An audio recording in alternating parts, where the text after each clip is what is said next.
Good morning. How you all doing? Welcome along. Quick note, I think the headphones, there's a technical problem with them, so you don't need the headphones.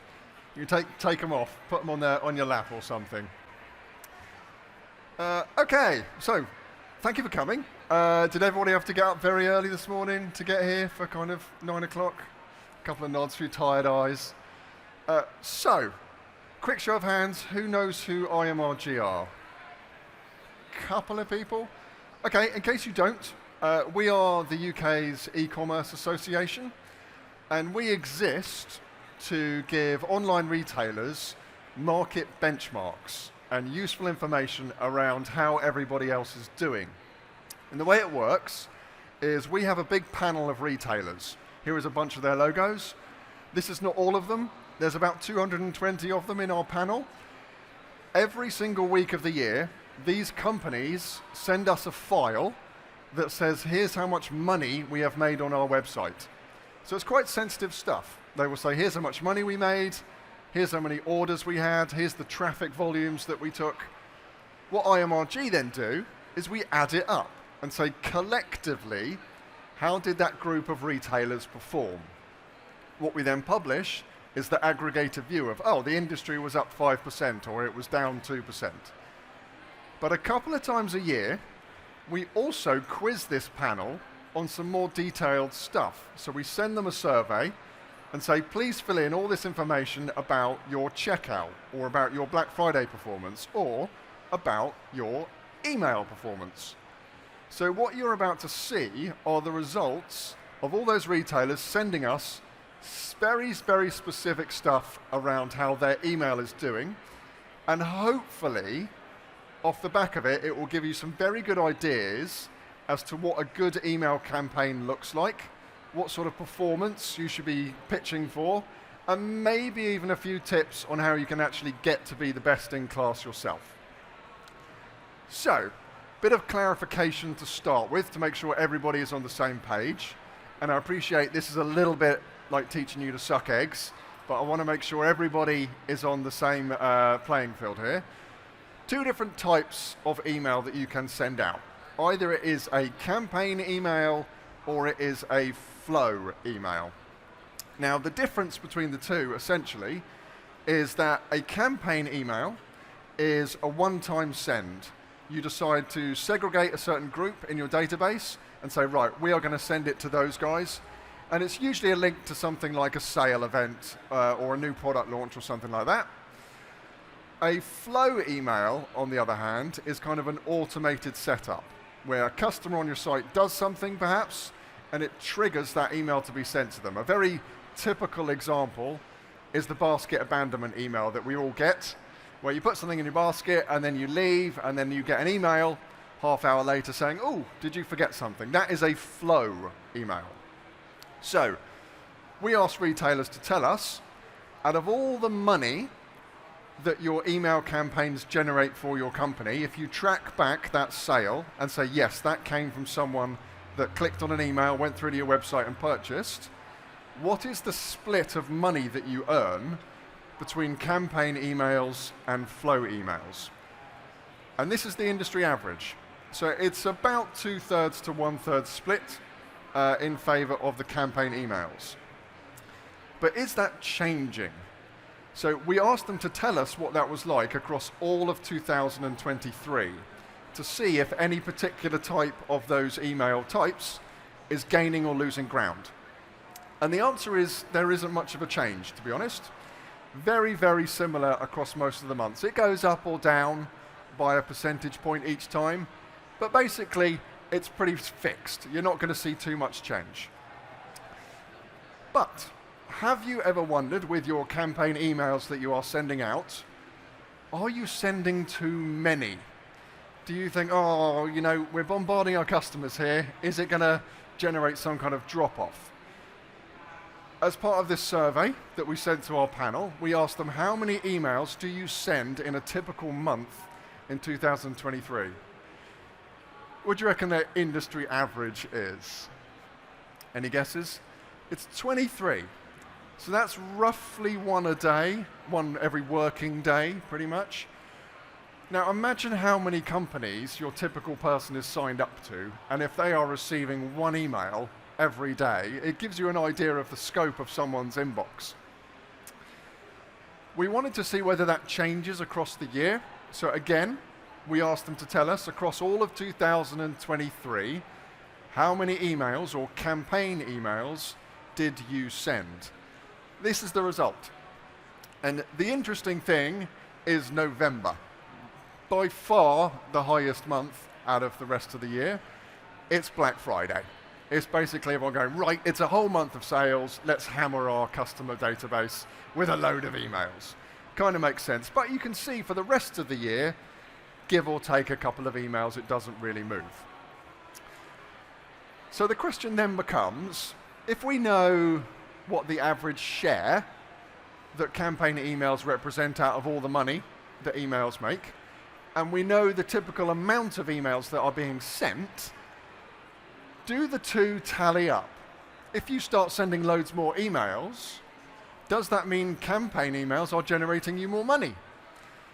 If you plot the two on a graph, this is the average share of revenue, just like you saw a second ago, and this is the average number of emails. So on the right-hand side axis is the number of emails, and on the left-hand side axis is the revenue percentage.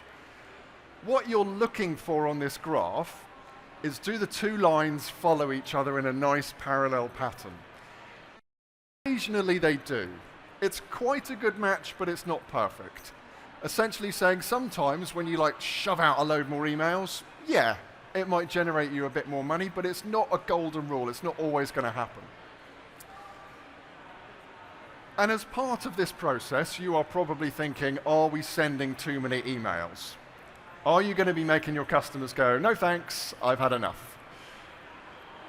A useful data point that we collected as part of this survey was the spam rate. You are able to tell what percentage of all your emails that get sent are being tracked and captured as spam in the recipient's inbox.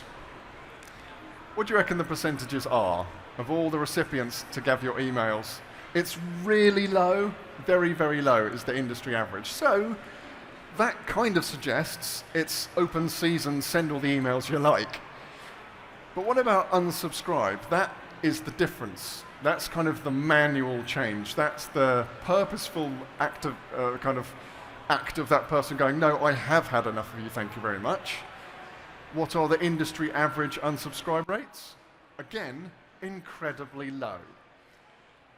This kind of explains to you why it's so prominent for people to just go, yeah, let's just send you an email every single day of the working week, because the consequences are fairly low. So, how do we measure what's a good email and what's a not? Very standard industry practice is with an open rate and a click-through rate, and even an order rate. So again, I just want to make sure that everybody is on the same playing field here, that we are measuring it the same. Imagine a scenario, an email gets sent, and then hopefully someone will open it. You will then calculate the open rate, and then pray to God that person clicks on something in your email, they go through to your website, and hurrah, they purchase something from you. We asked retailers to tell us each of those three, what the open rate was, the click-through rate, and the purchase rate. To tell you how we've calculated it and how we asked all the retailers in our panel to calculate it, let's pretend you send out 10,000 emails, 3,000 of them get open. That is a 30% open rate. Let's say 100 of them click through. That is a 1% click-through rate. So it's the 100 of the 10,000 that we are measuring, not the 100 of the 3,000. And then lastly, you will have your purchase rate. Let's say 15 people will purchase something from you. You will have a purchase rate of 0.05%. So we asked retailers to tell us what their open rates, click-through rates, and purchase rates were across campaign emails and flow emails. These are your industry averages. So you'll see straight away, flow emails typically perform massively better. Look at the right-hand side there. The purchase rate is a full percentage point higher. That's a really big difference if you're sending thousands and thousands of emails. What we wanted to know again was whether this is changing. Are consumers getting wise to the idea of all these flow emails being sent to them or all these campaign emails? So we asked for these numbers broken down by month across 2023. This is the click-through rate because of the 12 months of last year, and it looks like flow emails were doing quite well. They were starting to get their percentages a little bit higher as an average across our panel. But the problem happened is when you look through to click-through rates, actually, they're being opened a little bit more, but the click-throughs are not happening. That blue line is your flow emails, and it's starting to come down on click-throughs, and the news only got worse when you started to look at purchase rates.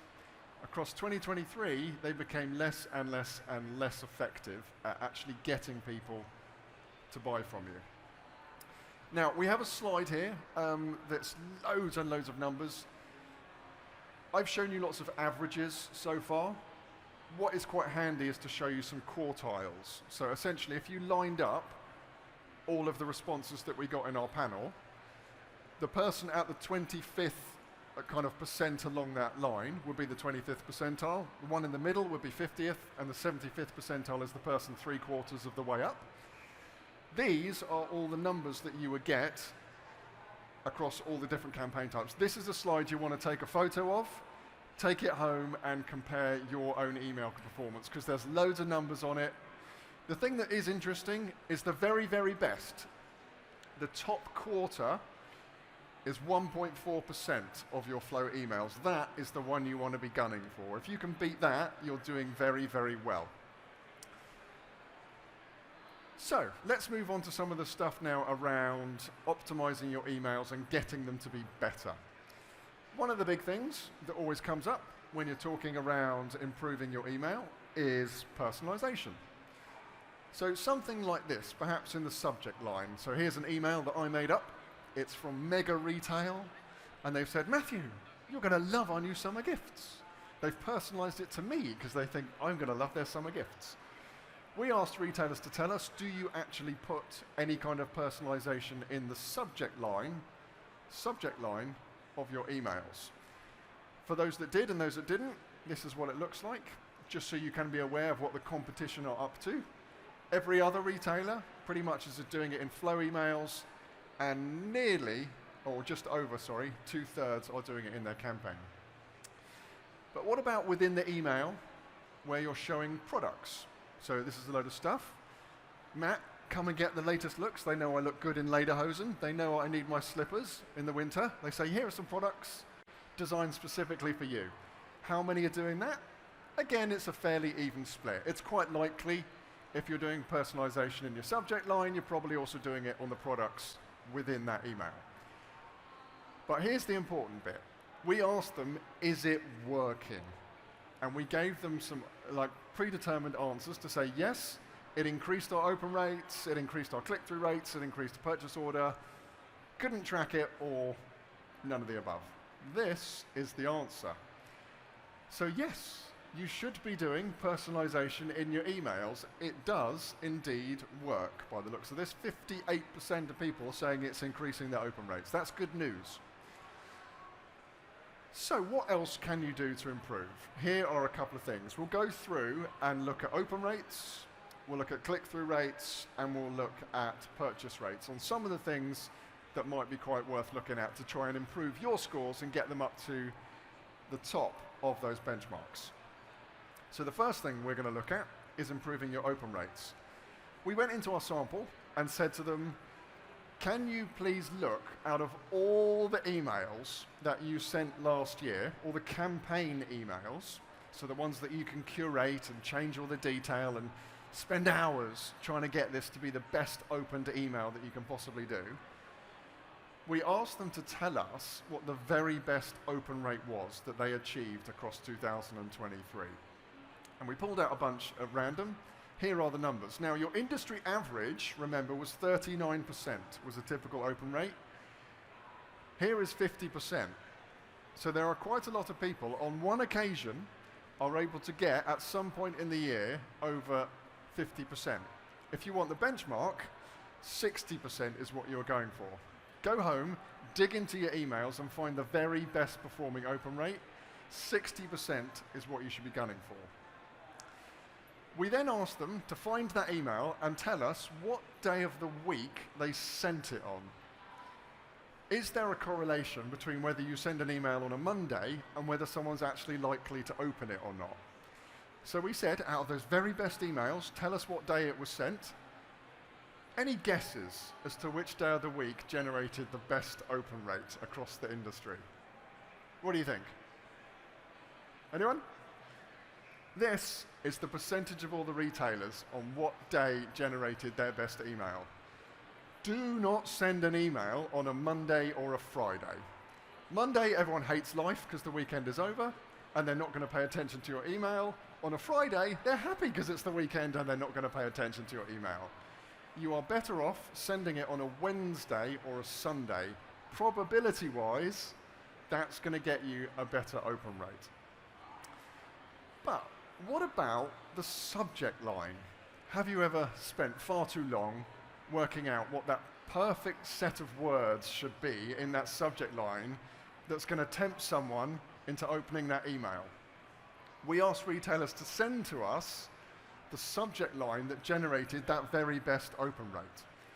Now, we're not allowed to put them on the screen because of sensitivity. We have to keep things completely anonymous. But we can give you a very good idea as to what kind of subject line they were going with. It was very kind of informal.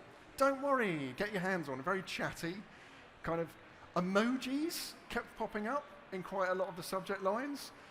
There was some kind of urgency in there as well, like come and get it now, end soon. There was always some kind of promotion.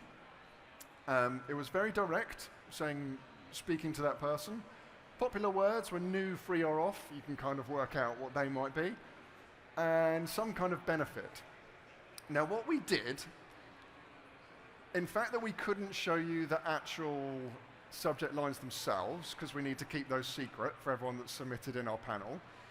But we did take every single one of those subject lines and we put it into an AI engine and said, look at all of these subject lines, look at the tone, the words, the style, the general feel of it, and create for us some other ones that match it. And this is what it came up with. These are the two subject lines, and they are really, really close to the type of thing. I am desperate for someone to try one of these in their own business and see if it gets a good click-open rate. Can someone please do it and email us? Because I want to know if it works. Nice little emoji on the end. Celebrate spring with 20% off new arrivals. Don't miss out. It's got all the hits. Please, someone try it. So that's an open rate. You've lured them in with a nice open rate, with a nice subject title. What about click-through? So now we're thinking about the content that is in that email. So once again, we said go into all your emails and tell us which one got the best click-through rate. Here's a bunch of them shoved on a graph. Remember the industry average click-through rate is about 4.2%. The very best got 11.9. Really, really impressive. So the thing to talk about when we're thinking about click-through rates is that call to action button. The thing that they have to press in order to then go through to your actual website. What wording goes on that button? What should you put on there to try and lure them in? It's very simple. The word shop was used in 3/4 of the instances where it was their very best click-through rate. And the exact phrase, the best one, shop now. It's so simple. Please, again, someone try it. Do me an A/B test on it, because I want to know whether something as simple as that is getting the money or not. And lastly, purchase rates. So you've gone through all that effort of your subject line, you've put your magic click to action in there. Now someone is on the website, they've come through from an email. The very best purchase rates, remember the industry average is typically kind of less than 1%. Generally along the bottom there, the very, very best, again, they're not massive. Occasionally you get a freak who's at the top, but if you can get over 0.5% on your purchase rate, you're doing well. What do you think is the content of an email that manages to go and generate the best purchase rate? Yeah, it's a discount. So we said, what is the content? Was it about new products? Was it a competition? Was it some kind of upsell on a previous product they'd put? Or was it a discount? This is how many retailers said that their very best email had each one of these in it. Bugger. Sad but true. Yes, in order to get that very best purchase rate, sadly, it is all about giving the customer a discount. With all that wonderful work that you do in your subject lines and your content and your personalization and your flows and your campaigns, just giving someone some money off seems to be the best way forward. So that's the end of the little presentation about email. Hopefully that was interesting and useful. Quick extra word that we've got here. If you are interested to learn more about IMRG, we publish the market results every single week. You can become a member with us and get access to it all. There's hundreds and hundreds of different metrics that we track. It all sits on a dashboard that we have, where you can go in and see your own performance against everything else. If you like this study on email, we've got a dozen other ones that we're all presenting. You can go into this dashboard and have a look. Hundreds of retailers are already members with IMRG. They use us for their market data, benchmarking, and it's all accessible via our dashboards. If you are interested in membership, we have a stand right there. There's a chap called Danny, go have a word. We would love to have you join us. But other than that, thank you very much for watching, and hopefully you have a really nice exhibition over the next 2 days.